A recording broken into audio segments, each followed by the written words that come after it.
Is Wednesday, August 20th, 2025, and for the last time, hopefully, we have to talk about Hurricane Erin. Right now, a Category 2 storm looks like it actually has an eye forming right now on infrared satellite, a 948 millibar storm with sustained winds of 100 miles per hour and gusts all the way to 110. This Category 2 hurricane is starting to impact North Carolina and is causing coastal flooding already. Places such as Dare and Hyde counties are already under a mandatory evacuations with more optional evacuations in place across the coast and the Outer Banks of North Carolina. This is a situation that's getting rapidly worse, and we're already starting to see reports of storm surge and flash flooding ongoing in those areas. Along with flash flooding and storm surge concerns, we're also starting to see more reports of rip current rescues. Yes, for some reason, there are still people swimming in the ocean off the coast of North Carolina. Clearly, there are very large waves and a very strong current right now, but that is still something that's happening. So if you do plan to go swimming in the ocean today off the Outer Banks, please just don't. Avoid the water. It's very, very treacherous right now, and it's not something that you want to go in and have a fun Sunday swim. In terms of just how much worse this is going to get, let's start by taking a look at our storm surge forecast. The National Hurricane Center is expecting a widespread 1 to 4 foot storm surge across almost the entirety of North Carolina into parts of Virginia,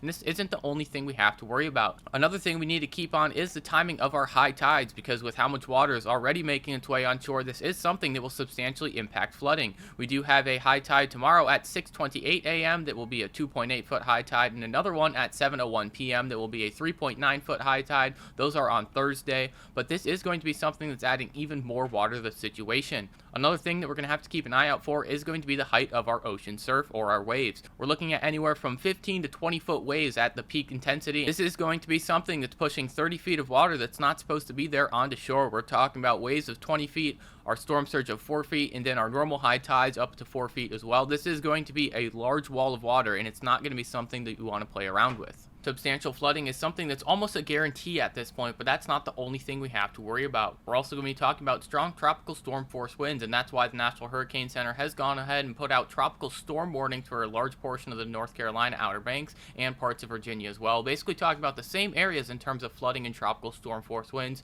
Those things tend to go hand in hand with each other because, I mean, it is the wind that's moving the water on shore, but we may still see northern expansions of these warnings and watches, so keep an eye out for that. If you are currently under the tropical storm watch, that is where we're most likely going to see a warning sometime in the coming hours. Current models do show the eye of the storm remaining well offshore. This is something we've been talking about for a couple of days now. However, the wind field is a lot larger than that. Taking a look at the Euro, we can see that we do have a very large wind field with sustained winds of 39 to 73 miles per hour. That is the tropical storm force winds that we do have warnings out for. Remember that if you are under a tropical storm warning, that is basically going to be a upper end severe thunderstorm warning. We're looking at that considerable or maybe even destructive severe thunderstorm warning worth wind speeds, so that is something to keep an eye out for if you're planning on travel. There are going to be multiple downed trees and power outages across the area that we do see these tropical storm force winds from the outer bands of Hurricane Erin, so just keep an eye out for those. Another thing that I want to talk about is the potential for this thing to strengthen back into a major Category 3 hurricane. This is something the National Hurricane Center had on their outlook last night. It has since been removed in this morning advisory, but I do still see the potential for this thing to reach that major Category 3 status. That would require wind speeds of at least 111 knots, but taking a look at this thing on satellite, it does look like it is way more organized than it was last night. There's actually a clear eye on radar, although it is not completely cleared out of convection.